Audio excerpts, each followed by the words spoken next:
திருப்பூரினுடைய முக்கியமான குழுக்களுடைய தலைவர்கள் இங்கே வந்திருக்கின்றார்கள். டி அமைப்பு, பலரும் textile owners association, dyeing association, SIMA, TEKPA, KNITMA, dyeing and chemical, rotary screen print association, yarn merchant, SIMCA, LUB, polybag, TICMA எல்லா சங்கத்திலிருந்தும் கூட திருப்பூரை வழிநடத்தி கொண்டிருக்கக்கூடிய முக்கியமான தலைவர் வந்திருக்கிறார்கள். இது அரசியல் சார்ந்த ஒரு பத்திரிகையாளர் சந்திப்பு கிடையாது. அதனால் எந்த அரசியல் கேள்விகளையும் கூட நாங்கள் எடுக்க விரும்பல. எங்களால் உங்களுக்கு தேவையில்லை சங்கடம் வர வேண்டும் என்கிற ஒற்றை காரணத்துக்காக மிக முக்கியமாக இந்த சிறப்பு பத்திரிகையாளர் சந்திப்பு நடத்தி கொண்டிருக்கிற காரணம், நம்முடைய பாரத நாடு 2 முக்கியமான நாடுகளோடு அமைப்புகளோடு ஒரு டேரிஃப் ஒப்பந்தத்தை நாம் முடிவுக்கு கொண்டு வந்திருக்கிறோம். அமெரிக்காவை பொறுத்தவரை 2025 ஜனவரி பிப்ரவரியில் ஆரம்பித்த இந்த பேச்சுவார்த்தை என்பது பிப்ரவரி 7ஆம் தேதி முடிவுக்கு வந்து ஃப்ரேம் ஒர்க் இன்ட்ரியம் அக்ரிமெண்ட் கொண்டு வரும். முதல் கட்ட பேச்சுவார்த்தை முடிந்து முதல் கட்டமாக ஒரு புரிந்துணர்வு ஒப்பந்தத்திற்கு நாம் வந்திருக்கின்றோம். ஐரோப்பிய யூனியன் நாட்டை பொறுத்தவரை 2009 பேச்சுவார்த்தை நடத்திக்கிட்டே வந்தோம். 2013 பேச்சுவார்த்தை நிறுத்தப்பட்டது. 2019 மறுபடியும் பேச்சுவார்த்தை ஆரம்பித்தோம். இன்னைக்கு 2026 ஜனவரி 27ஆம் தேதி ஐரோப்பிய யூனியன் நாடோடு ஒப்பந்தத்தை கொண்டு வந்திருக்கோம். அதுவும் மிக வேகமாக ஐரோப்பிய யூனியன் பார்லிமெண்ட்ல ராட்டிஃபை ஆகணும். ஸோ அந்த ஃப்ரேம் ஒர்க்கும் கூட கம்ப்ளீட் பண்ணியிருக்கோம். இந்த இரண்டும் கூட இன்னைக்கு தமிழ்நாட்டு மக்களுக்கு தெரியப்படுத்த வேண்டும் என்பதற்காக இந்த பத்திரிகையாளர் சந்திப்பு. இன்னைக்கு அமெரிக்காவை பொறுத்தவரை $30 ட்ரில்லியன் இருக்கக்கூடிய ஒரு மிகப்பெரிய ஒரு நாடு. 27 நாடுகள் இருக்கக்கூடிய ஐரோப்பிய யூனியனை பொறுத்தவரை அது 23 ட்ரில்லியன் இருக்கக்கூடிய ஒரு நாடு. இன்னைக்கு இந்தியாவையும் ஐரோப்பிய யூனியன் சேர்த்தா நம்ம 2 பேர் 27 ட்ரில்லியன், அமெரிக்கா மட்டும் தனியாக 30 ட்ரில்லியன். இன்னைக்கு பெரும் 15 FTA நம்ம கையெழுத்து போட்டிருந்தாலும் கூட, 15 ஃப்ரீ ட்ரேட் அக்ரிமெண்ட் நம்முடைய பாரத நாடு கையெழுத்து போட்டிருந்தாலும் கூட, மிடில் ஈஸ்ட்ல இருந்து கொரியா, ஜப்பான், யூகேவோட காம்ப்ரிஹென்சிவ் எகனாமிக் ஃப்ரேம் ஒர்க் அதுவும் பண்ணியிருக்கோம். இந்த இரண்டும் மிக மிக முக்கியமானது என்கிற காரணத்தினால இந்த இரண்டையும் உங்கள் முன்னால் பேசுகின்றோம்.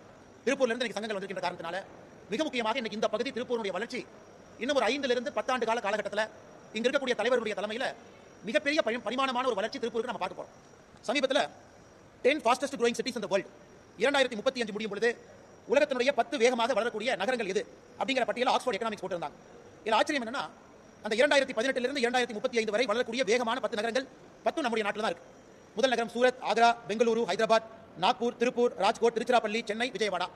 அதுல திருப்பூர் நகரத்தை பொறுத்தவரை ஒரு ஆண்டும் கூட குறைந்தபட்சம் 8% வளர்ச்சி இருக்குன்னு சொல்றாங்க.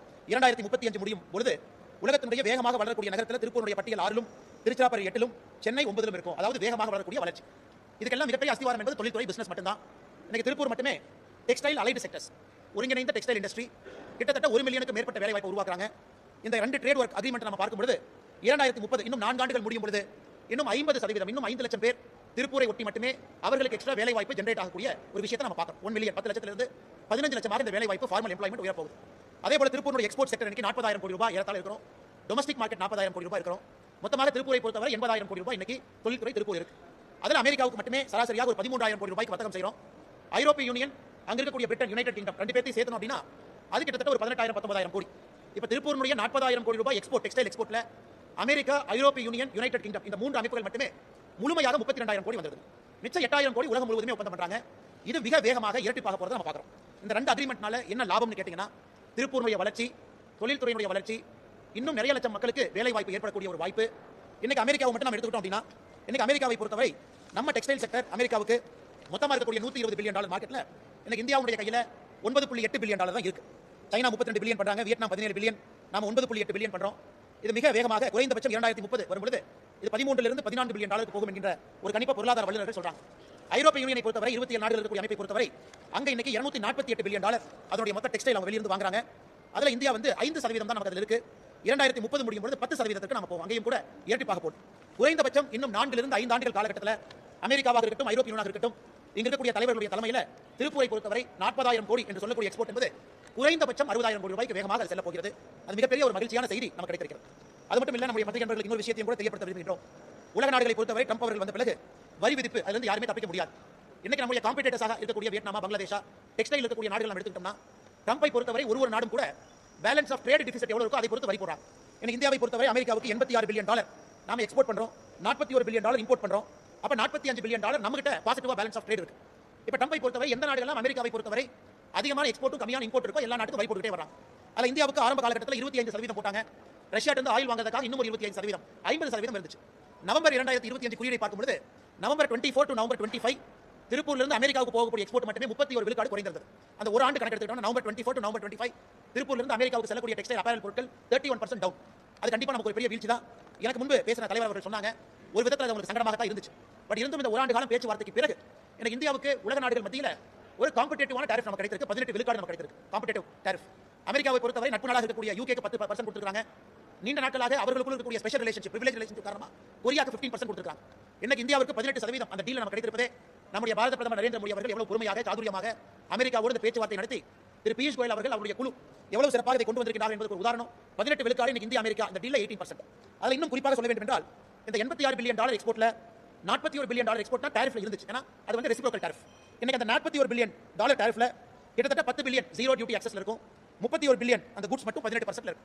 ஒரு வியட்நாம் நம்ம கம்பேர் பண்ணும்போது வியட்நாம் 20% இருக்கு. அதே போல பங்களாதேஷ் பார்க்கும்போது பங்களாதேஷ் 19% இருக்கு. பாகிஸ்தானுக்கும் 19%. இது ஒரு பக்கம். இன்னைக்கு ஐரோப்பிய யூனியன் தான் பெரும் வரப்பிரசாதமாக நம்முடைய திருப்பூர் நகரத்தில் இருக்கக்கூடிய டெக்ஸ்டைல் செக்டர் அமைந்திருக்கிறது. 2023க்கு பிறகு ஐரோப்பிய யூனியன் உலக நாடுகளுக்கு கொடுத்த ஸ்பெஷல் பிரிவிலேஜ் வித்ட்ரா பண்ணிட்டாங்க. இந்தியாவுக்கு இருந்த general scheme of preference GSP withdraw பண்ணிட்டாங்க. ஆனா பங்களாதேஷை பொறுத்த வரைக்கும் லீஸ்ட் டெவலப் கண்ட்ரி அப்படிங்கிற காரணத்தினால ஜீரோ டியூட்டி ஆக்சஸ்ல இருந்தாங்க. நம்ம இந்திய நாட்டுக்கு இத்தனை ஆண்டு காலமாக 12% டியூட்டி இருந்துச்சு ஐரோப்பிய யூனியன். ஐரோப்பிய யூனியன் அவ்வளவு பெரிய மார்க்கெட் $248 பில்லியன் அப்பேரல் மார்க்கெட்ல இன்னைக்கு நீங்க ஷேர் பாத்தீங்கன்னா பங்களாதேஷுடைய ஷேர் மிக அதிகப்படியா இருக்கு. அந்த $248 பில்லியன் மார்க்கெட்ல சைனா 28% இருக்காங்க, பங்களாதேஷ் 22% இருக்காங்க. இந்தியாவை பொறுத்த வரைக்கும் 5% தான் இருந்தோம். ஆனா இந்த டீலுக்கு பிறகு ஐரோப்பிய யூனியன் இந்த டீலுக்கு பிறகு இந்தியாவுக்கான டெக்ஸ்டைல் டாரிஃப் என்பது 0% ஐரோப்பிய யூனியனோட கிடைக்கிறது. அப்ப பங்களாதேஷ்க்கு இத்தனை ஆண்டு காலமாக 0%, இந்தியாவுக்கு 12% இருந்தது. இந்த ஐரோப்பிய யூனியன் டீலுக்கு பிறகு இந்தியாவுக்கும் 0%, பங்களாதேஷுக்கும் 0%. ஏன்னா பங்களாதேஷ் லீஸ்ட் டெவலப் கண்ட்ரியா இருக்காங்க. அதனால ஐரோப்பிய யூனியன் மார்க்கெட் நம்முடைய திருப்பூர் டெக்ஸ்டைல் இண்டஸ்ட்ரியில் இருக்கக்கூடிய எல்லோருக்குமே பெரிய அளவில் ஓபன் ஆகுது. வருகின்ற காலத்தில் நாம் சொன்னது போல 40,000 கோடியிலிருந்து 60,000 கோடி ரூபாய்க்கு மிக வேகமாக முன்னேறுவார்கள் என்கிற முழு நம்பிக்கை நமக்கு இருக்கு. அது மட்டும் இல்லாம இன்னைக்கு டெக்ஸ்டைல் அப்பேரல் நாம் பார்க்கும்போது நம்முடைய காம்படிட்டர் சைனாக்கு 35% டாரிஃப் அமெரிக்கா போட்டுருக்காங்க, வியட்நாம் 20%, பங்களாதேஷ்க்கு 19%. அதே போல லெதர் அண்ட் ஃபுட்வேர் நம்முடைய காம்படிட்டர்ஸ் இருக்கக்கூடிய சைனாக்கு 35, வியட்நாம் 20, இந்தோனேஷியா 19, கம்போடியா 19. டாய்ஸ் அதிலும் இந்தியாவுக்கு 18, ஆனா சைனா, வியட்நாம், இந்தோனேஷியா இன்னும் அதிகம். மிஷினரி அண்ட் பார்ட்ஸ் நமக்கு காம்படிட்டர்ஸ் இருக்கக்கூடிய நாடுகள் பார்த்தீங்கன்னா Malaysia 19, Thailand 19, Vietnam 20%. Home decker மிக முக்கியமான market, China 35, Vietnam 20, Malaysia 19%. Gems and jewellery Surat அந்த பகுதியெல்லாம் காம்படிட்டிவா நமக்கு 18%, சைனா 35, சவுத் ஆப்பிரிக்கா 30, தாய்லாந்து 19. நம்முடைய காம்படிட்டர்ஸ் நீட் செக்மெண்ட் இன்னைக்கு எல்லா நாடுகளையும் விட ஒரு சிறந்த ஒரு டாரிஃப் டீல் நம்முடைய நாட்டுக்கு கிடைச்சிருக்கு. நிச்சயமாக வருகின்ற காலத்தில் மிக வேகமான வளர்ச்சி. ஆக்ஸ்போர்ட் எக்கனாமிக்ஸ் சொல்றாங்க மிக வேகமாக வளரக்கூடிய நாட்டில் மாநகரத்தில் 6வது இருக்கக்கூடிய திருப்பூர் இன்னும் வேகமாக இன்னும் விரைவாக வளரும் என்கின்ற முழு நம்பிக்கை எங்களுக்கு இருக்கு. அது மட்டும் இல்ல, பத்திரிகை நண்பர்களை பொறுத்தவரை இன்னைக்கு நமக்கு என்ன பெரிய ஒரு எக்ஸைட்மென்ட்னாங்க, இன்னைக்கு திருப்பூர் வளரும் பொழுது, திருப்பூர் நகரம் வளரும் பொழுது, டெக்ஸ்டைல் வளரும் பொழுது வேஜஸும் காம்படிட்டிவா வளரும். கொடுக்கக்கூடிய நிறைய பேர் 5 லட்சம் பேர் எக்ஸ்ட்ரா எம்ப்ளாய்மெண்ட் வராங்க. இங்க வரக்கூடிய எக்கானமி பெர்கலேட் ஆகும். திருப்பூரை சுத்தி, கோயம்புத்தூர் சுத்தி கிட்டத்தட்ட நம்ம சொல்லக்கூடிய 60,000 கோடி ரூபாய் எக்ஸ்போர்ட் மார்க்கெட் மட்டுமே நம்ம பேசுறோம். இவ்வளவு பணம் டிக்கிள் டவுன் எக்கனாமிக்ஸ், இவ்வளவு பணம் பெர்கலேட் ஆகும் பொழுது இந்த பரிமாண வளர்ச்சி இந்த கோயம்புத்தூர், திருப்பூர் இந்த பகுதியெல்லாம் முழுமையாக மாறி இருக்கும் என்பதில் மாற்று கருத்து இல்லை. இன்னைக்கு குறிப்பா நம்ம கேபிஆர் மில் ஸ்டாக் பிரைஸா இருக்கட்டும், கோகுல்தாஸ் எக்ஸ்போர்ட் ஸ்டாக் பிரைஸா இருக்கட்டும், இன்னைக்கு மார்க்கெட்ல ஒரு சின்ன சலசலப்பு, ஒரு 3 லிருந்து 5% அவங்க ஸ்டாக் மார்க்கெட் இன்னைக்கு டவுன் ஆயிருக்கு. காரணம் மார்க்கெட்ல எல்லோருமே குறிப்பா எதிர்க்கட்சி நண்பர்கள் சொல்வது, இன்னைக்கு பங்களாதேஷ் பாருங்க, அவங்க அமெரிக்காவோடு பேச்சுவார்த்தை நடத்தி பங்களாதேஷுக்கு அமெரிக்கா ஒரு சிறப்பு அந்தஸ்து கொடுத்துருக்காங்க. அவங்களுடைய டாரிஃப் 19% இருந்தாலும் கூட பங்களாதேஷை பொறுத்தவரை அவங்களுக்கு சில டெக்ஸ்டைல் குட்ஸ் அவங்க அமெரிக்காவுக்கு அனுப்பும் பொழுது அது 0 டாரிஃப்ல போக போது, இந்தியாவுக்கு 18% என்பது. பங்களாதேஷை பொறுத்தவரை அமெரிக்கா இன்னொரு ஒப்பந்தம் போட்டுருக்காங்க. அமெரிக்காவிலிருந்து வாங்கக்கூடிய காட்டன், அமெரிக்காவிலிருந்து வாங்கக்கூடிய மேன்மேட் ஃபைபர் MMF, இந்த இரண்டையும் பயன்படுத்தி பங்களாதேஷ் அதுல உற்பத்தி செய்யக்கூடிய டெக்ஸ்டைல் பொருளை திரும்ப அமெரிக்காவுக்கு அனுப்புறாங்க அப்படின்னா அதுக்கு 0% டாரிஃப் அப்படிங்கிற ஒரு நெகோசியேஷன் கொண்டு வந்திருக்காங்க. இதை பத்தி யாரும் பயப்பட வேண்டிய அவசியம் இல்லை. குறிப்பா எக்ஸ்பர்ட்ஸ் இருக்காங்க. பங்களாதேஷை பொறுத்தவரைக்கும் இன்னைக்கு அவங்களுடைய பவர் பிரச்சனையில் இருக்காங்க. இன்ஃப்ளேஷன் 9% இருக்கு. நிலையான பொருளாதாரம் இல்லாத ஒரு நாடா மாறி இருக்காங்க. பிப்ரவரி 1ஆம் தேதியிலிருந்து பங்களாதேஷோட டெக்ஸ்டைல் எக்ஸ்போர்ட்டர்ஸ் அவங்க ஸ்ட்ரைக்ல இருக்காங்க. காரணம் பவர் பிரைசஸ் இல்லை. அதனால அமெரிக்காவிலிருந்து காட்டனை வாங்கி அதில் உற்பத்தி செய்யக்கூடிய பொருளை திரும்ப பங்களாதேஷ் அமெரிக்கா கொடுக்கும்போது அது 0% போகுது. ஆனா இந்தியாவை பொறுத்தவரை நமக்கு முழு நம்பிக்கை இருக்கு. அடுத்த கட்ட அந்த ஃப்ரேம்வொர்க் அக்ரீமெண்ட்ல இருந்து முழு அக்ரீமெண்ட் நம்ம போகும்போது நம்முடைய மத்திய அரசு எல்லா விஷயத்தையும் பார்த்து பேசி இன்னும் சிறப்பான ஒரு அக்ரீமெண்ட்டை நமக்கு கொடுப்பார்கள் என்கிற நம்பிக்கை முழுமையாக நமக்கு இருக்கு. அதே நேரத்தில் ஒரு பக்கம் நம்ம காட்டன் விளைவிக்கக்கூடிய விவசாயிகளையும் பாதுகாக்கணும், இன்னொரு பக்கம் காட்டனை வைத்து பொருளை உற்பத்தி செய்யக்கூடிய திருப்பூர் நகரத்தினுடைய எக்ஸ்போர்ட்டர்ஸையும் பாதுகாக்கணும். இந்த இரண்டு விஷயத்தையும் கூட நம்முடைய மாநில செய்ய வேண்டிய கட்டாயம் இருக்கு, மத்திய செய்ய வேண்டிய கட்டாயம் இருக்கு. அதையும் நாம் இப்போது செய்து கொண்டிருக்கிறோம். அது மட்டும் இல்லை சொந்தங்களே, இந்த வெறும் ஒரு டாரிஃப் டீல் அக்ரீமெண்ட் என்பதை தாண்டி நம்முடைய பாரத பிரதமருடைய மித்ரா டெக்ஸ்டைல் பார்க் இந்தியா முழுவதுமே 6 பார்க் கொடுத்தாங்க. ஒரு பார்க் தமிழ்நாடு விருதுநகர் கிடைச்சிருக்கு. அதுக்கு கிட்டத்தட்ட 1542 ஏக்கர்ல ஒரு இன்டகிரேட்டட் டெக்ஸ்டைல் பார்க், டையிங்ல இருந்து வெளியே வரக்கூடிய ஃபைனல் அவுட்புட் வரைக்கும் ஒரே இடத்துல கொண்டு வந்திருக்காங்க. 10,842 கோடி ரூபாய் அதற்கான நிதி ஒதுக்கப்பட்டு இன்னைக்கு வேலைகளும் கூட PM மித்ரா டெக்ஸ்டைல் பார்க்ல ஆரம்பிக்கப்பட்டிருக்கிறது. இது போன்ற பல விஷயங்களை தொடர்ந்து நம்முடைய மத்திய அரசு, பாரத பிரதமர் நரேந்திர மோடி அவர்கள் இன்னைக்கு அதை கொடுத்துட்டு இருக்காங்க. அதை தாண்டி நமக்கு ஒரு பெரிய விஷயம் என்னன்னா, இன்னைக்கு இந்தியா ஒரு $35 டிரில்லியன் பொருளாதார நாடாக மாறணும், பெரிய நாடாக மாறணும், நம்முடைய திருப்பூர் பிராண்ட் குளோபல் பிராண்டா மாறணும். அது நிச்சயமா இங்க இருக்கக்கூடிய நம்முடைய தலைவர்கள் இருக்காங்க. இந்த வாய்ப்பை பயன்படுத்தி இந்தோ அமெரிக்கா ஒப்பந்தத்தை பயன்படுத்தி, ஐரோப்பிய யூனியன் ஒப்பந்தத்தை பயன்படுத்தி திருப்பூர்ல இருக்கக்கூடிய பிராண்ட் இன்னைக்கு உலக பிராண்டுகளா மாற போறாங்க அப்படிங்கிற முழு நம்பிக்கை நமக்கு இருக்கு. டொமஸ்டிக் பிராண்ட் நம்ம சொல்றோம். இந்த டொமஸ்டிக் பிராண்ட் எல்லாம் வருகின்ற காலத்துல ஒரு இன்டர்நேஷனல் பிராண்டா அடுத்த ஒரு 10 ஆண்டுகளுக்குள்ள அவர்கள் மாறுவார்கள். அவங்க மாறும்போது இந்தியாவுடைய வளர்ச்சி நிச்சயமாக அடுத்த கட்டத்துக்கு சென்றிருக்கு. அடுத்த டெக்ஸ்டைலை தாண்டி இன்னும் மற்ற செக்டரை பார்த்தோம் அப்படின்னா அமெரிக்கா நிறைய நாடுகளோட ஒப்பந்தம் போட்டுருக்காங்க. ஆனா இந்தியாவோடு போடப்பட்டிருக்கக்கூடிய ஒப்பந்தத்தில் மட்டும்தான் நம்முடைய அக்ரிகல்ச்சர் விவசாயத்துறையை நம்ம ப்ரொடெக்ட் பண்ணிருக்கோம். எனக்கு அமெரிக்காவை பொறுத்தவரை எல்லா இடத்திலும் அவங்களுடைய விவசாய பொருட்களை ஏற்றுமதி செய்ய வேண்டும் என்கிற ஒற்றை குறிக்கோள் இருக்கிறார். எனக்கு உதாரணமா நீங்க பங்களாதேஷ் பார்த்துக்கிட்டீங்கன்னா அமெரிக்கா அக்ரிமெண்ட்ல முழு விவசாயத்தை ஓபன் பண்ணிருக்காங்க. ஆனா இந்தியாவை பொறுத்தவரை எனக்கு அமெரிக்கா ஒப்பந்தத்தில் நம்ம விவசாயிகளுக்கு முக்கியமான பொருட்கள் எதையும் கூட நாம இந்த டாரிஃப் டீல்ல கொண்டு வரல. உதாரணத்துக்கு மீட் கொண்டு வரல, உதாரணத்துக்கு டைரி பால் சம்பந்தப்பட்ட எந்த பொருளும் கொண்டு வரல, உதாரணத்துக்கு இந்தியாவில் உற்பத்தி ஆகக்கூடிய பழங்கள் பனானா கொண்டு வரல, கிவி கொண்டு வரல, பப்பாயா கொண்டு வரல. சோயா பீன் அமெரிக்காவை பொறுத்தவரை உலகத்தில் அதிகமாக உற்பத்தி செய்யக்கூடிய ஒரு நாடு. இந்தியாவுக்குள்ள சோயாபீனை கொண்டு வரணும்னு சொன்னாங்க. அதையும் இந்த திட்டத்தில் நம்ம கொடுக்கல. ஸோ ஒட்டுமொத்தமாக இந்த திட்டத்தை பொறுத்தவரை எப்படி தொழில்துறைக்கு ஒரு முக்கியத்துவம் கொடுத்துருக்கோமோ அதே போல விவசாயத்துறையை கம்ப்ளீட்டா அந்த அக்ரிமெண்ட்ல நம்ம ப்ரொடெக்ட் பண்ணிருக்கோம். அதே நேரத்தில் இந்தியாவிலிருந்து அமெரிக்காவுக்கு போகக்கூடிய நம்முடைய பனானா 0% டாரிஃப்ல போகும். இந்தியாவிலிருந்து போகக்கூடிய நம்முடைய சிட்ரஸ் ஃப்ரூட், குறிப்பாக நம்முடைய எலுமிச்சம்பழத்திலிருந்து சிட்ரஸ் ஃப்ரூட், அது அமெரிக்காவுக்கு 0%ல போகும். இந்தியாவிலிருந்து போகக்கூடிய பப்பாயா 0%ல போகும். அதனால விவசாயத்துறைக்கும் கூட அடுத்த 10 ஆண்டுகளில் ஏற்றுமதியில் மிகப்பெரிய வாய்ப்பு இந்த அக்ரிமெண்ட் உருவாக்கி இருக்கிறது. ஆனால் எதிர்க்கட்சி நண்பர்களுடைய குற்றச்சாட்டு, சில விவசாய சங்கங்களும் கூட தவறான புரிதலோடு இந்தியாவில் ஒன் டே நாங்கள் ஸ்ட்ரைக் கால் பண்றோம் அப்படின்னு சொல்லியிருப்பது வேதனைக்குரியது. காரணம், மற்ற நாடுகளோடு நடக்கக்கூடிய ஒப்பந்தமும் நம்முடைய நாட்டோடு நடக்கக்கூடிய ஒப்பந்தத்தை பார்க்கும்போது விவசாயத்துறையில் மிக முக்கியமாக நம்ம சொல்லியிருக்கோம், genetically modified crop, GM crop இந்தியாவுக்குள்ள அனுமதி இல்லை என்பதை மறுபடியும் உறுதியோடு இந்த அக்ரிமெண்ட்ல நம்ம போட்டிருக்கோம். மற்ற எல்லா இடத்துக்கும் அமெரிக்காவை பொறுத்தவரை ஜெனடிக்கலி மாடிஃபைட் GM கிராப் அனுப்புறாங்க, ஆனால் இந்தியாவுக்கு அது கிடையாது. அதனால் விவசாயத்துறையிலும் கூட நம்முடைய விவசாய நண்பர்களுக்கு மோடி அவர்கள் உறுதியாக இருந்திருக்காங்க. டெக்ஸ்டைல் துறைக்கு, gems and jewellery, leather, machinery எல்லா துறைக்கும் கூட நம்முடைய அரசு உறுதுணையாக இந்த 2 அக்ரிமெண்ட் போட்டு கொடுத்திருக்கோம். ஸோ நிச்சயமாக இதை தொழில்துறை பயன்படுத்தி வருகின்ற காலத்தில் முழுமையாக இதை அவங்க கவனத்தில் கொண்டு அவங்க கெபாசிட்டி எக்ஸ்பான்ஷன் இன்னும் தைரியமாக அவங்க கெபாசிட்டியை விஸ்தாரப்படுத்தி விரிவுபடுத்தி நல்ல குளோபல் பிராண்டை இங்கிருந்து குவாலிட்டியாக உருவாக்கி ஐரோப்பிய யூனியனாக இருக்கட்டும், அமெரிக்காவாக இருக்கட்டும், யூகேவாக இருக்கட்டும், இந்த 40,000 கோடி எக்ஸ்போர்ட் என்பது இன்னும் 4 ஆண்டுகளில் அது 60,000 கோடியாகவும் ஒரு 7 இயர் ஃப்ரேம் ஒர்க்கில் அது இரட்டிப்பு செய்து உள்நாட்டிலும் கூட அந்த 40,000 கோடி உள்நாட்டையும் கூட இன்னும் வேகமாக அதை வளர்த்திருப்பார்கள் என்கிற முழு நம்பிக்கை எங்களுக்கு இருக்கு. அது மட்டும் இல்லை, குறிப்பாக பியூஷ் கோயல் அவர்கள் உறுதியளித்திருக்கிறார்கள், மிக விரைவில் திருப்பூர் வருவதாக உறுதியளித்திருக்கிறார்கள். எங்களுக்கும் பாரத பிரதமர் அவர்கள் அடுத்த முறை தமிழகம் வரும்பொழுது இங்கு இருக்கக்கூடிய தொழிலதிபர்களுக்கு ஒரு வாய்ப்பை ஏற்படுத்தி கொடுத்து பிரதமரோடு தமிழகம் வரும்பொழுது பிரதமருக்கு நன்றி சொல்வதற்கு, பிரதமரோடு பேச்சுவார்த்தை நடத்தி நன்றி சொல்வதற்கும் ஒரு வாய்ப்பை ஏற்படுத்தி கொடுக்க வேண்டும் என்கிற ஒரு நோக்கத்தோடு பாரதிய ஜனதா கட்சி முயன்று கொண்டிருக்கிறோம். அதற்கான எல்லா முயற்சியும் கூட வருகின்ற அடுத்த 2-3 வாரத்தில் நாங்கள் எடுப்போம் என்கிற உறுதியும் கூட இந்த நேரத்தில் வந்திருக்கக்கூடிய எல்லா தலைவர்களுக்கும் கூட நாங்கள் தெரிவித்துக் கொள்ள விரும்புகிறோம். அதுவே சொன்னீங்க, இது மட்டும் இல்லை, இன்னைக்கு இன்னும் அதிகப்படியாக நம்ம போனோம் அப்படின்னா ஐரோப்பிய யூனியனை பொறுத்தவரை அடுத்த 10 ஆண்டுகளுக்கான டீலை நம்ம பிரிச்சு கொண்டு வந்திருக்கோம். உதாரணத்துக்கு சிலது இமீடியட்டா இன்னைக்கே 0% டாரிஃப்ல வந்துரும். அடுத்த 10 ஆண்டுகளுக்குள்ள ஆட்டோமொபைல் செக்டார், இன்னைக்கு ஐரோப்பிய யூனியன்ல நம்ம இம்போர்ட் பண்ணக்கூடிய பென்ஸ், BMW அது போன்ற உயர்ந்த ரக கார்கள் இன்னைக்கு 130% வரியில் இருக்கு. அந்த கார் 100 ரூபாய் அப்படின்னா இந்தியாவில் 230 ரூபாய்க்கு வாங்க முடியும். அது இமீடியட்டா அது போன்ற ஹை எண்ட் கார்ஸ், அதாவது 15,000 யூரோக்கு மேல இருக்கக்கூடிய கார் எல்லாம் அடுத்த 10 ஆண்டுகளில் 0 டாரிஃப் வந்துரும். இமீடியட்டா 130 இருந்து 35% வரி குறைச்சிருக்கோம். ஸோ இந்திய நாட்டில் இருக்கக்கூடிய டொமஸ்டிக் பிராண்ட் நம்முடைய local car 85% car below 15,000 euro இருக்கு. அவங்க இந்த டீலை ப்ரொடெக்ட் ஆகிக்கிறாங்க, எந்த பிரச்சனையும் கிடையாது. அதே போல ஹை எண்ட் கார் பணம் கொடுத்து அதிக பணம் கொடுத்து வாங்குறவங்க இப்ப இருந்து அவருடைய டாரிஃப் டீல் குறையுது, ரேட் குறையுது. அடுத்த 10 ஆண்டுகளில் படிப்படியாக குறைஞ்சு ஒரு வருஷத்துக்கு 2,50,000 கார் அப்படிங்கிற ஒரு கோட்டா சிஸ்டத்தையும் கூட கொண்டு வந்து நம்முடைய ஆட்டோமொபைல் செக்டரை ஒரு பக்கம் ப்ரொடெக்ட் பண்ணிருக்கோம். இன்னொரு பக்கம் நல்ல உயர் ரக கார் யாருக்கு வேணும்னு நினைக்கிறாங்களோ அவர்களுக்கு வாங்குவதற்கான வாய்ப்பையும் கூட நாம் ஏற்படுத்தி கொடுத்திருக்கிறோம். அது மட்டும் இல்ல, home textile, floor covering, Karur, Erode போன்ற நகரத்திலிருந்து கார்பெட், பெட்ஷீட் இதெல்லாம் கூட நம்ம அனுப்பிட்டு இருக்கோம். அது நேரடியாக ஐரோப்பிய யூனியன்ல இன்னைக்கு பாகிஸ்தான், டர்க்கி, வியட்நாம் இவங்க நம்ம போட்டி போறாங்க. அந்த மார்க்கெட்டும் கூட பெரிய அளவில் கரூரில் இருந்து கொங்கு பகுதி வரை அந்த மார்க்கெட் பெரிய அளவில் ஓபன் ஆகிருக்கு. இன்னைக்கு அமெரிக்காவை பொறுத்தவரை இம்போர்ட் எக்ஸ்போர்ட் இரண்டும் சேர்த்து $125 பில்லியன் நம்ம பண்றோம். அது மிக விரைவில் $180 பில்லியன் இன்னும் 2 ஆண்டுகளில் உயர்வதற்கான வாய்ப்பு சாத்தியக்கூறு இருக்கு. அதனால் ஒட்டுமொத்தமாக பாரதிய ஜனதா கட்சி சார்பாக நம்ம இங்கே வந்திருக்கக்கூடிய அழைப்பை ஏற்று இங்கே வந்திருக்கக்கூடிய தொழிலதிபர் அவர்கள் அரசியல் எல்லாம் தாண்டி வேற கட்சியில் எல்லாமே இருக்கிறாங்க. மத்திய அரசுக்கு ஒரு நன்றி சொல்வதற்காக, பாரத பிரதமர் நரேந்திர மோடி அவர்களுக்கு நன்றி சொல்வதற்காக, நம்முடைய காமர்ஸ் மினிஸ்டர் பியூஷ் கோயல் அவர்களுக்கு நன்றி தெரிவிப்பதற்காக, நம்முடைய நிதியமைச்சர் அம்மையார் நிர்மலா சீதாராமன் அவர்கள் நன்றி தெரிவிப்பதற்காக தான் இந்த பத்திரிகையாளர் சந்திப்பு வந்திருக்காங்க. அதனால் நிச்சயமாக இதை மாநில அரசும் பயன்படுத்திக்கணும். மாநில அரசு பயன்படுத்தி இன்னைக்கு தமிழ்நாட்டினுடைய தொழில்துறை அமைச்சர் TRB ராஜா அவர்கள் சொல்லியிருந்தார்கள், production linked incentive PLI scheme வந்த பிறகு 69% எலக்ட்ரானிக் செக்மெண்ட்ல தமிழ்நாட்டில் வேலை வாய்ப்பு உருவாகி இருக்கிறது, அதிகமாக சொல்லியிருந்தாங்க. அதை நாங்கள் வரவேற்கிறோம். ஒரு மாநிலத்தில் எங்களுக்கு எதிர்க்கட்சியாக இருந்தாலும் கூட மத்திய அரசுடைய திட்டங்களை முழுமையாக பயன்படுத்தி அந்த மாநிலத்தினுடைய வளர்ச்சிக்கு அவர்கள் உழைக்கும் பொழுது எங்களை விட சந்தோஷப்படுறவங்க யாருமே இருக்க மாட்டோம். இன்னைக்கு தமிழ்நாடு எலக்ட்ரானிக் எக்ஸ்போர்ட்ல நம்பர் 1 ஸ்டேட்டா நம்ம இருக்கும். கிட்டத்தட்ட இன்னைக்கு $15 பில்லியன் நம்ம தாண்டி இருக்கோம் எலக்ட்ரானிக் எக்ஸ்போர்ட் பொறுத்த வரைக்கும். அது எல்லாமே PLI ஸ்கீம் நடந்திருக்கு. அது போன்ற அடுத்த டெக்ஸ்டைல் துறையும் கொடி கட்டி பறக்கணும். மித்ரா பார்க்கில் இருந்து மாநில அரசு இன்னும் நிறைய சலுகைகள் கொடுத்து டெக்ஸ்டைல் பார்க்கையும் அடுத்த கட்டம் எடுத்து கொண்டு போகணும். பல்லடத்தை பொறுத்தவரை இந்த பகுதி நிறைய தொழில் வளர்ச்சி, பல்லடத்தில் வந்து ஒரு பெரிய எக்ஸ்போர்ட் இன்னைக்கு வேகமா பல்லடம் வளர்ந்து கொண்டிருக்கிறது. திருப்பூர் எந்த அளவுக்கு பேர் வாங்கியிருக்கோ பல்லடம் மிக வேகமாக வளர்ச்சி பாதையில் இருக்கு. அதனால் பல்லடத்தை பொறுத்தவரை எங்களுக்கு முழு நம்பிக்கை. இந்த டீல் பல்லடம் பகுதியினுடைய இந்த பகுதியினுடைய நெசவாள பெருமக்களுக்கு இன்டெகிரேட்டட் வேல்யூ செயின், ஒரு பக்கம் யான் வரணும், ஒரு பக்கம் ஸ்பின்னிங் பண்ணணும், ஒரு பக்கம் எடுத்துட்டு போகணும். மொத்தம் இந்த இன்டெகிரேட்டட் வேல்யூ செயின் இந்த பகுதி சோமனூர்ல ஆரம்பித்து பல்லடம் வரை மொத்தமா இந்த இன்டெகிரேட்டட் வேல்யூ செயின் எல்லோருக்குமே இதனுடைய முழு பெனிஃபிட் கிடைக்கும் என்கிற முழு நம்பிக்கை எங்களுக்கு இருக்கு. அதனால் எங்களுடைய அழைப்பை ஏற்று இங்க வந்த எல்லா திருப்பூர் பல்லடம் பகுதியினுடைய அசோசியேஷனுடைய தலைவர்களுக்கு எங்களுடைய நெஞ்சார்ந்த நன்றியை தெரிவித்துக் கொள்வதோடு மட்டும் இல்லாம இந்த ஒரு ஆண்டு காலமாக பொறுமையாக இருந்ததற்காக நன்றியும் தெரிவிச்சுக்கிறோம். மிக பொறுமையா இருந்தாங்க. அவங்க ப்ராஃபிட் மார்ஜினை குறைச்சிட்டாங்க. கஸ்டமரை விடக்கூடாது என்கிற ஒற்றை காரணத்துக்காக நிறைய எக்ஸ்போர்ட் யூனிட் அதை லாஸ் கூட கொடுக்க ஆரம்பிச்சாங்க. ஆனால் அவங்களுக்கு முழு நம்பிக்கை இருந்துச்சு, நம்முடைய அரசு மிக வேகமாக நமக்கு நல்ல ஒப்பந்தத்தை கொடுப்பாங்க நம்பிக்கை அவங்களுக்கு இருந்துச்சு.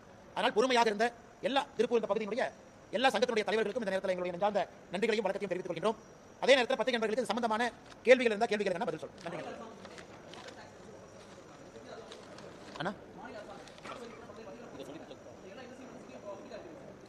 ஏன்னா இதில் வந்து நிறைய தலைவர்கள் இருக்கிறாங்கன்னா அரசியல் கேள்விகளை தவிர்க்கிறாங்கன்னா நம்ம பேசுவோம், பலன் இருக்கு, நாளை கோயம்புத்தூர்ல பேசுவாங்கன்னா ஒரே பதில் என்னன்னா, மாநில அரசை பொறுத்தவரை ஈடு கொடுத்து அவர்களும் நல்ல ஒரு காம்படிட்டிவ் என்வாரன்மெண்ட் உருவாக்க வேண்டும் என்பது எங்களுடைய வேண்டுகோள். நல்ல என்வாரன்மெண்ட் உருவாக்கணும், அவர்கள் கிடைக்கக்கூடிய சலுகையை முழுமையாக அவர்கள் பயன்படுத்துவதற்கு அந்த வாய்ப்பை ஏற்படுத்தி கொடுக்கணும். அதனால் நிச்சயமா அது கரண்ட் ரேட்ல இருந்து, டாக்ஸேஷன்ல இருந்து, சலுகைகள் இருந்து எல்லாமே நம்ம கொடுக்கணும். மாநில அரசும் இணைந்து பாடுபடுவார்கள் என்கிற முழு நம்பிக்கை எங்களுக்கு இருக்கு.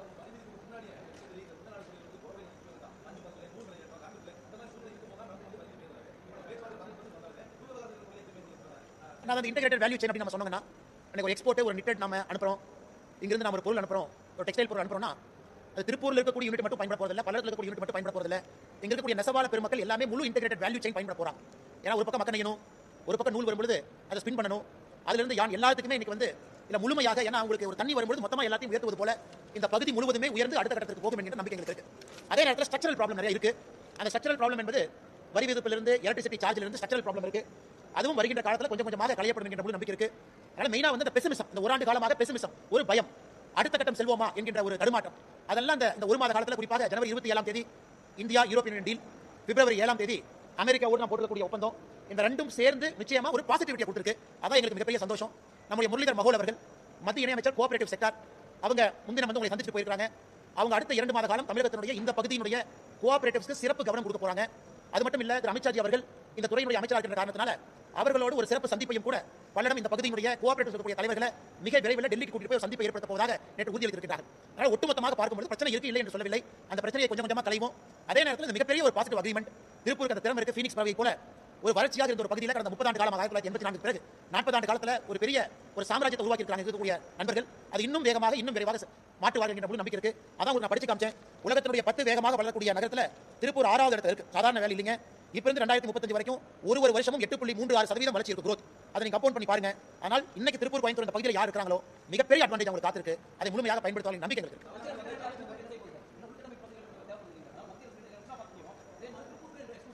ஆனா மத்திய அரசை பொறுத்தவரை இந்த டாரிஃப் அக்ரிமெண்ட், ட்ரேட் அக்ரிமெண்ட்ல டெக்ஸ்டைலுக்கு ரொம்ப முக்கியத்துவம் கொடுத்திருக்காங்க. டெக்ஸ்டைல்னா நம்ம தான். எனக்கு கிட்டத்தட்ட இந்தியாவுடைய அந்தந்த கேட்டகரியில் 55% இருந்து 80% ப்ரொடக்ஷன் நாம தான் பண்றோம். அது டிஃபரண்ட் கேட்டகரிஸ் ஆஃப் அப்பரல். இன்னைக்கு இவ்வளவு நமக்கு ப்ரொடெக்ட் பண்ணி கொடுத்திருக்காங்க, அது பெரிய விஷயம். அதே போல ஐரோப்பியன் யூனியன் மார்க்கெட் ஓபன் பண்ணி கொடுத்திருக்காங்க, பெரிய விஷயம். மித்ரா பார்க்கை பொறுத்தவரை நாம் தமிழகத்திற்கு என்று சொன்னோம். ஆனால் திமுக அரசு அவங்க டிசைட் பண்ணாங்க அதை எங்க கொண்டு போகணும். சில பேர் சேலம் பக்கத்தில் வேணும் கேட்டாங்க, சில பேர் பல்லடத்துக்கே வேணும் கேட்டாங்க. அதை தொழில்துறை அமைச்சர் முதலமைச்சர் அவர்கள் விருதுநகர் கொண்டு போகணும் முயற்சி பண்ணி கொண்டு போயிருக்காங்க. ஆனால் மத்திய அரசை பொறுத்தவரை எப்பொழுதும் ஊரவஞ்சனையாக யாருக்கும் செயல்படல. இன்னும் திருப்பூர் அதிக அடுத்த கட்டம் செல்லணும், இன்னும் வேகமாக செல்ல வேண்டும் என்று மத்திய அரசு விரும்புறாங்க. காரணம், டெக்ஸ்டைல் துறை மட்டும்தான் இந்தியாவில் மிக அதிகமான டைரக்ட் எம்ப்ளாய்மெண்ட் கொடுக்க முடியும். நம்ம என்னதான் பேசினாலும் கூட டெக்ஸ்டைல் செக்டர்ல கொடுக்கக்கூடிய டைரக்ட் எம்ப்ளாய்மெண்ட் வேற எந்த துறையும் மேட்ச் பண்ண முடியாது, இன்க்ளூடிங் மேனுஃபேக்சரிங். அது டெக்ஸ்டைல் பொறுத்தவரைக்கும் உடனடியாக கொடுக்க முடியும். அதனால தான் டெக்ஸ்டைலுக்கு சிறப்பு கவனம். வெறும் 5% தான் ஐரோப்பியன் மார்க்கெட். அது 10%, 20%, 30% வருகின்ற காலத்தில் மாறும்போது எந்த அளவுக்கு வளர்ச்சி இருக்கும் என்பதை மட்டும் ஒரு நிமிஷம் யோசிச்சு பாருங்க.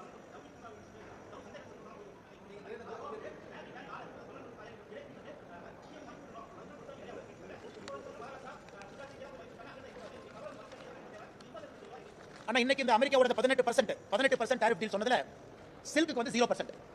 அந்த 18% டாரிஃப் டீல் இருக்கக்கூடியதுல சில்க்கு வந்து 0%. அது பெரிய வாய்ப்பு நமக்கு. ஆனால் குறிப்பாக சில்க்கு அதிக முக்கியத்துவம் நம்ம கொடுக்கணும் இந்த பகுதியை பொறுத்தவரை. அதற்கான எல்லா முயற்சியும் எடுக்கிறோம். குறிப்பாக முரளிதர் மகுல் அவங்க வந்ததே கோஆபரேட்டிவ்ஸை பலப்படுத்தாம அடுத்த கட்டம் நாம் செல்ல முடியாது என்கிற நோக்கம். அதனால அவங்க ஒரு நாள் சுற்றுப்பயணம் பண்ணி ஞாயிற்றுக்கிழமை கோஆபரேட்டிவ் செக்டரோட பேசிட்டு போயிருக்காங்க. அமித்ஷாஜியோடு ஒரு மீட்டிங் ஏற்படுத்த போறாங்க. நான் தான் கோஆபரேட்டிவ் துறை அமைச்சர். அதனால நியாயமான கேள்விங்கன்னா இதற்கான ஒரு ஜவுளி பூங்காவை நம்ம உருவாக்க வேண்டிய கட்டாயம் நமக்கு இருக்கு. ஒரு டெக்ஸ்டைல் பார்க் அங்க போயிருச்சு. இன்னைக்கு வந்து விருதுநகர்ல இருக்கு, 6ல ஒண்ணு அங்க போயிருக்கு, 5 டிஃபரண்ட் பார்ட்ஸ் ஆஃப் இந்தியா. அடுத்த கட்டம் இந்த பகுதியை மையப்படுத்தி ஒரு ஜவுளி பூங்காவை கொண்டு வருவதற்கான எல்லா முயற்சியும் எடுத்துக்கிட்டே தான் இருக்கும். குறிப்பா 2020 இருந்து ஸ்டாப் ஆயிருக்கக்கூடிய அந்த சப்சிடி பேஸ்ட் எஸ்டிபி அதையும் திரும்ப கொண்டு வருவதற்கான முயற்சி எடுக்கிறோம். தொடர்ந்து நாங்கள் செய்து கொண்டே தான் இருக்கின்றோம். அடுத்த அடிப்படை கட்டமைப்பை பொறுத்தவரை இன்னைக்கு நம்முடைய திருப்பூரை பொறுத்தவரை ஒரு பெரிய சேலஞ்ச் அவங்களுக்கு எங்க உற்பத்தி ஆகக்கூடிய கூட்ஸை எப்படி வெளியே கொண்டு போறது அப்படிங்கிற சேலஞ்ச் அவங்களுக்கு. ஏன்னா பெரும்பாலும் அது கப்பல் மூலமா தான் போக முடியும். இன்னைக்கு அந்த டிரான்ஸ்ஷிப்மெண்ட் போர்ட் கொழும்புல தான் இந்த பகுதியுடைய டிரான்ஸ்ஷிப்மெண்ட் போர்ட் இருந்துச்சு. இன்னைக்கு கேரளாவுடைய விழிஞ்சம்ல ஒரு மிகப்பெரிய டிரான்ஸ்ஷிப்மெண்ட் போர்ட் நம்ம உருவாக்கி இருக்கிறோம். இந்த பகுதி இந்த ஏசியா ரீஜனுடைய மிகப்பெரிய போர்ட் அது இன்னைக்கு நம்முடைய திருப்பூர் நேரடியாக ஓபன் ஆகுது. யூரோப், அமெரிக்கா நேரடியாக கப்பல் மூலமா கொண்டு போகலாம். அதே நேரத்தில் நம்முடைய துறைமுகம் வசதி தூத்துக்குடியா இருக்கட்டும், சென்னையா இருக்கட்டும், 2 துறைமுகத்தையும் கூட அப்டேட் பண்ணிட்டு இருக்கோம். ஸோ ஒரு பக்கம் வாய்ப்பு மட்டுமல்ல, இன்னொரு பக்கம் உற்பத்தி ஆகக்கூடிய பொருளை எப்படி வேகமா சந்தைப்படுத்துதல், எப்படி வேகமா சந்தைக்கு கொண்டு போவீங்க. அந்த Vizhinjam port Kerala opening, upgradation of Thoothukudi, Chennai, அதுவும் கூட பெரிய அளவில் அவர்களுக்கு உதவி செய்யும் என்கிற நம்பிக்கை இருக்கு.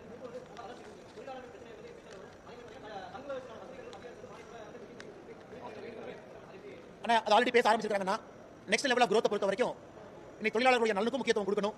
ஒரு நல்ல குவாலிட்டியான என்விரான்மெண்ட்ல வேலை பார்க்கணும். ஏன் பங்களாதேஷ் இவ்வளவு சொன்னாலும் கூட அது ஒரு ஸ்வெட் ஷாப் மாதிரி அடிமாட்டு ரேட்ல வேலை செய்யக்கூடிய தொழிலாளர்களை கசக்கி பிழிஞ்சு பங்களாதேஷ் வேலை வாங்குறாங்க. ஆனா திருப்பூரை பொறுத்தவரை அப்படி இல்ல. முதலாளிகளும் வளர்கின்றார்கள், தொழிலாளர்களும் வளர்கின்றார்கள். திருப்பூருடைய யூனிக் மார்க்கெட் எக்கானமி அது. இன்னைக்கு பங்களாதேஷ் பாருங்க 80% பங்களாதேஷ் பாருங்க. அவங்க எக்ஸ்போர்ட்ங்கிறது 80% டெக்ஸ்டைல். ஆனா ஜிடிபில அது 10% மட்டும்தான். ஆனா இங்க நமக்கு நிச்சயமா நமக்கு ஒரு பெரிய நம்பிக்கை இருக்கிறது. வருகின்ற காலத்தில் தொழிலாளர் நலனும் முன்னிலைப்படுத்தி அவங்க மேல போவாங்க. அதே நேரத்தில் இன்டெகிரேட்டட் ஹாஸ்டல் வசதி, தங்குவதற்கான வசதி. ஏன்னா ஒரு பக்கம் நமக்கு வடமாநில தொழிலாளர்கள் வேணும், இன்னொரு பக்கம் அவர்களை வரவேற்கக்கூடிய ஒரு சூழலை உருவாக்கணும். தமிழகத்தில் ரெண்டுமே முக்கியம். நமக்கு வடமாநில தொழிலாளர்களே வேண்டாம் அப்படின்னு அரசியல் கட்சிகள் பேசுவதை தவிர்த்து இன்னைக்கு என்ன அடுத்த 3 வருஷத்துல நாம இன்னைக்கு 5 லட்சம் பேர் எக்ஸ்ட்ரா வேலை வாய்ப்பு உருவாக்கும் சொல்ற 10 லட்சத்துல இருந்து 15 லட்சமா மாறும்போது அதுல வடமாநில தொழிலாளர்கள் நிறைய வருவதற்கான வாய்ப்பு இருக்கு. அதனால இன்னைக்கு நாம தொழிலாளர்களுக்கு தேவையான ஹாஸ்டல் அது மானியத்தோட யூனியன் கவர்மெண்ட் அவங்க ஒரு டிராஃப்ட் பேப்பர் ரிலீஸ் பண்ணிருக்காங்க. அதாவது ஒரு தொழிலாளர்கள் தங்குவதற்கான ஹாஸ்டல் வசதி, அதற்கு மத்திய அரசுடைய சப்சிடி, அதுக்கான டிராஃப்ட் பேப்பரை மத்திய அரசு வந்து ரிலீஸ் பண்ணிருக்காங்க. அதுவும் கூட நண்பர் கேட்ட கேள்வி இன்னைக்கு ப்ராசஸ்ல இருக்கு. நிறைய ஆட்டோமேட்டட் மிஷின்ஸ்க்கு மானியம் கொடுக்குறாங்க. புதிய புதிய டெக்ஸ்டைல் ரக மிஷினுக்கு மானியம் கொடுக்குறாங்க. அதுவும் கூட ஒரு நல்ல விஷயம். கூட பேசிக் கொண்டிருக்கும் பொழுது நம்முடைய பியூஷ் கோயல் அவர் அலுவலகத்திலிருந்து ஒரு மெசேஜ் அனுப்பிச்சிருக்காங்க. நாளைக்கு டெல்லியில திருப்பூருடைய தொழில் சங்கத்தினுடைய தலைவர்களை புதுடெல்லியில பியூஷ் கோயல் அவர்கள் நாளைக்கு சந்திக்க இருக்கிறாங்க. நாளைக்கு டெல்லியில் இந்த மீட்டிங் நடக்குது. இந்த ட்ரேட் டீலை பத்தி ஃபீட்பேக் அவங்க என்ன நினைக்கிறாங்க, இன்னும் இம்ப்ரூவ் பண்ற ஸ்கோப் இருக்கா அப்படின்னு நாங்கள் ஆரம்பத்தில் சொன்ன முயற்சி எடுக்கிறோம். இப்பவே பியூஷ் கோயல் அவர்கள் நாளைக்கு டெல்லியில் சந்திக்க இருக்கிறாங்க. அதுவும் வரவேற்கக்கூடிய ஒரு விஷயம். அது மட்டும் இல்ல, இன்னைக்கு இந்த யூனியன் பட்ஜெட் இந்த ஆண்டு 2026-27 யூனியன் பட்ஜெட்ல 5 யூனிவர்சிட்டி ஸ்கில்லிங் யூனிவர்சிட்டி அனௌன்ஸ் பண்ணிருக்காங்க. அதுல நிச்சயமாக ஒன்று தமிழகத்துக்கு வரணும் நாங்கள் முயற்சி பண்ணுவோம். அந்த ஒன்றும் கொங்கு பகுதிக்கு வரணும் முயற்சி பண்ணுவோம். காரணம் இன்னைக்கு மத்திய அரசு பொறுத்த வரைக்கும் சேலஞ்ச் மாடல்னு சொல்றாங்க. நாங்கள் 6-5 சொல்லுவோம். ஒரு மாநிலமும் கம்பீட் பண்ணி அதை வாங்கிங்க அப்படின்னு. அதனால தமிழ்நாடு அரசு அது உடனடியாக மத்திய அரசோடு பேசி அந்த 5 ஸ்கில் யூனிவர்சிட்டியில் ஒன்று தமிழ்நாட்டுக்கு அந்த ஒன்றும் கொங்கு பகுதி கொண்டு வரணும். காரணம் இங்கே வேலை வாய்ப்பு அதிகம், நிறைய பேருக்கு நம்ம ஸ்கில்லிங் இன்னும் அதிகப்படுத்தணும். அதுவும் ஒரு நல்ல விஷயமாக நாங்கள் பார்க்கிறோம்.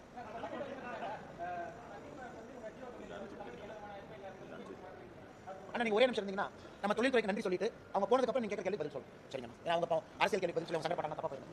அரசியல் கேள்விக்கு பதில் சொல்லுங்க. இல்ல அவங்க கேளுங்க கேள்வி.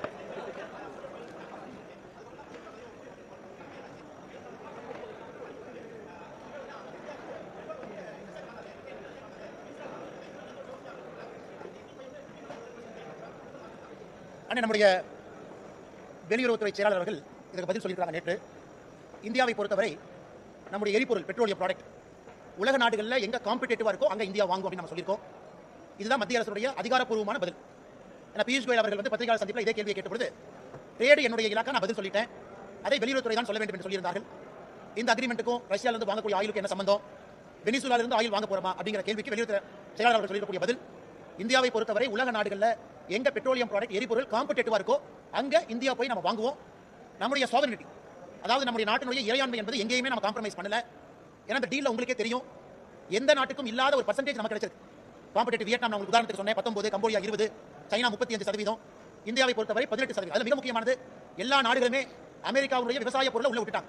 ஆனா இந்தியாவை பொறுத்தவரை அமெரிக்காவுடைய விவசாய பொருளையும் உள்ள விடாம இந்த டீலை கொண்டு வந்திருக்கோம். எப்பொழுதுமே திராட்சை புளிக்கிறதுன்னு சொல்லுவாங்க எதிர்க்கட்சி நண்பர்கள். ஏன்னா அவங்க 2013 வரைக்கும் 2009 இருந்து 13 வரைக்கும் முயற்சி பண்ணாங்க.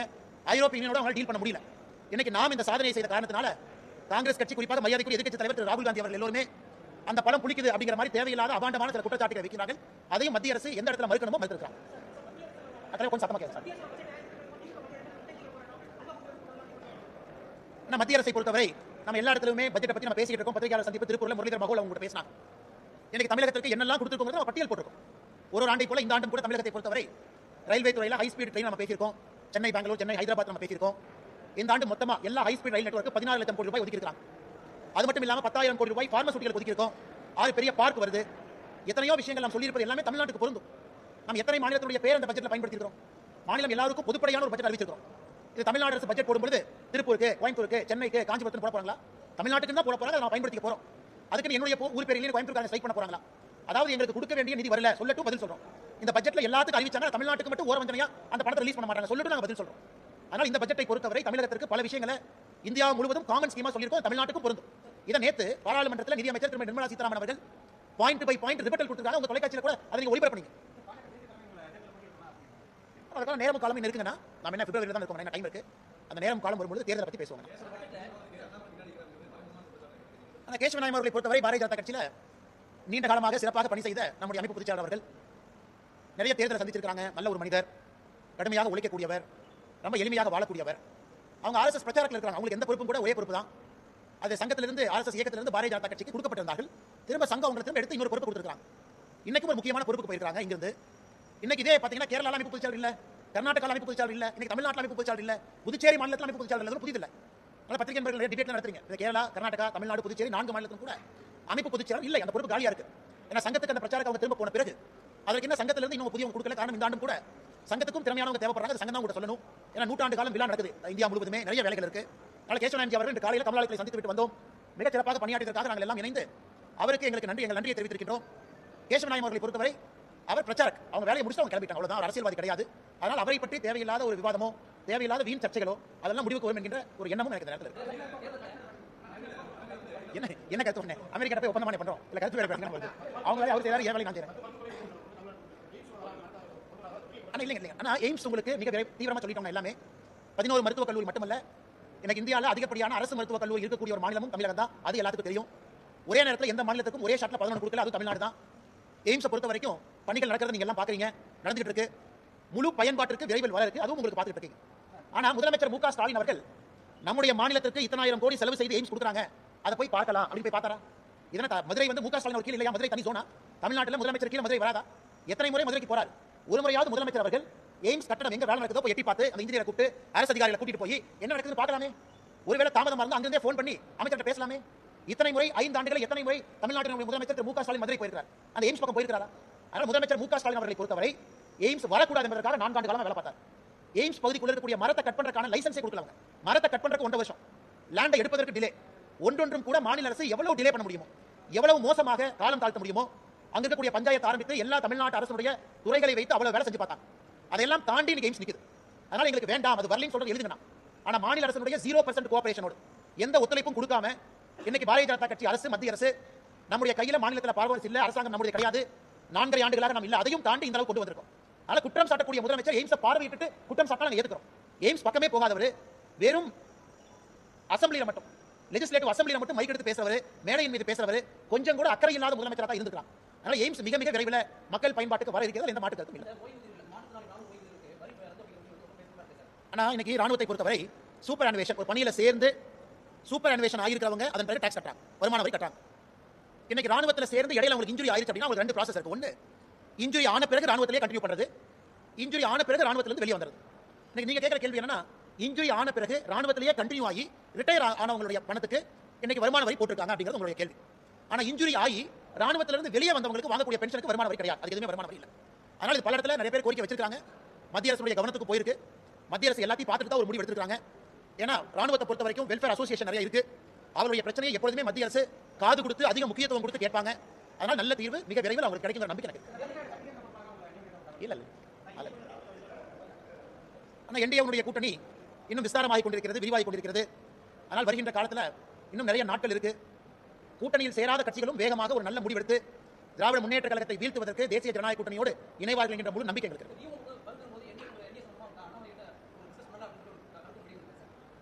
நான் புதுப்படியா பேசுற கருத்துக்கு நான் பதில் சொல்றேன், நான் மைக்கில் பேசுற கருத்துக்கு பதில் சொல்றேன்.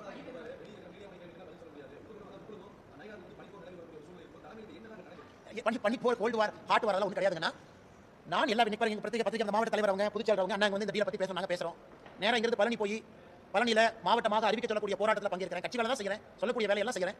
ஆனால் பத்திரிகை நண்பர்களுக்கும் கூட என்னுடைய அன்பான வேண்டுகோள், இந்த தேர்தல் காலங்கிறனால நீங்களும் ரொம்ப சுறுசுறுப்பா இருக்கீங்க. எப்பவுமே பத்திரிகை நண்பர்கள் சுறுசுறுப்பா தான் இருப்பீங்க, தேர்தல் காலத்தில் இன்னும் சுறுசுறுப்பா இருப்பீங்க. செய்தி சேகரிக்கணும், நிறைய கமெண்ட் வேணும், ஃபீட்பேக் வேணும், ஃபைட் வேணும். அதனால இன்னும் 40 நாள் இருக்கிற எல்லா கேள்விக்கு பதில் சொல்ல வச்சீங்கன்னா அடுத்த 40 நாட்கள் எப்படி உங்களுக்கு சுவாரஸ்யமா கொண்டு போவீங்க? கடைசி கேள்வி எடுத்துக்கலாம் அண்ணா, மறுபடியும் சொல்லுங்க.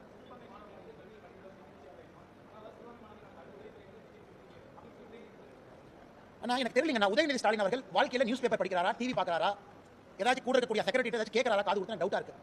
எந்த சிறுபான்மை மாணவர்களுக்கு கொடுக்கக்கூடிய எந்த ஊக்கத்தொகையை பாரதிய ஜனதா கட்சி நிறுத்திருக்கா? இன்னைக்கும் ரெக்கார்டு படி பார்த்தா 10 ஆண்டுகள் யூபிஐ விட 12 ஆண்டுகள் என்டிஏல தான் சிறுபான்மை மாணவர்களுக்கு அதிகப்படியான ஊக்கத்தொகை போயிருக்கு. எந்த ஊக்கத்தொகை நாங்க எங்க நிறுத்திருக்கோம்? எங்கேயுமே நிறுத்தல. ஹஜ் சப்சிடி அதிகமா இருக்கு. சிறுபான்மையிற்கு என்னெல்லாம் ஒரு அரசாக செய்ய முடியுமோ எல்லாத்தையும் நம்ம செஞ்சிருக்கோம். மேடைக்கு மேடை பொய் சொல்லக்கூடிய காலம் ஆரம்பிச்சிருச்சு. உதயநிதி ஸ்டாலின் அவர்கள் என்ன நிறுத்திருக்கோம் சொன்னா பதில் சொல்றேன். எதுவுமே இல்லாம சிறுபான்மையர் வாக்கு வங்கி அவங்க கிட்ட வேணுவதற்காக பாரதிய ஜனதா கட்சியின் மீது அபாண்டமான குற்றச்சாட்டை ஏன் வைக்கணும்? சரி, இந்த 5 வருஷத்துல திமுக சிறுபான்மைக்கு என்ன பண்ணிட்டு வெள்ளையக்கம் கொடுக்கட்டும். 5 ஆண்டுகள சிறுபான்மையர் கூரை மேல இருந்து முதலமைச்சர் கத்துறாங்க. நீங்க சிறுபான்மையருக்கு 5 வருஷத்துல என்ன பண்ணிக்கீங்கன்னு சொல்லுங்க. அதே நேரத்தில் பெரும்பான்மை சமுதாயமாக இருக்கக்கூடிய இந்து சமுதாயம் கூட பெரும்பான்மை சமுதாயத்துக்கு என்ன பண்ணிக்கீங்கன்னு சொல்லுங்க. யாருக்கும் எதுவுமே செய்யல. ஆனா சிறுபான்மை வாக்குக்காக வெறும் பொய்யையும் பொருளையும் மட்டும் கிளப்பக்கூடிய ஒரு வேலையை தான் உதயநிதி ஸ்டாலின் செய்யறாங்க. டீயும் காஃபி எப்ப நான் ஆக்குறது?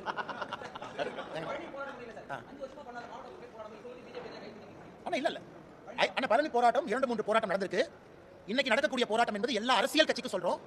எய்தர் திமுக நீங்க தேர்தல் வாக்குறுதி கொடுத்து நிறைவேற்றி பழனியை மாவட்டமா அறிவிங்க, அல்லது எல்லா அரசியல் கட்சியும் உங்க மேனிஃபெஸ்டோல கொண்டு வாங்க. ஜெயிச்ச உடனே அந்த அரசியல் கட்சி பழனியை மாவட்டமா டிக்ளேர் பண்ணுங்க. அதற்கான கவன ஈர்ப்பு போராட்டம் இன்னைக்கு நடக்குது. நன்றிங்க.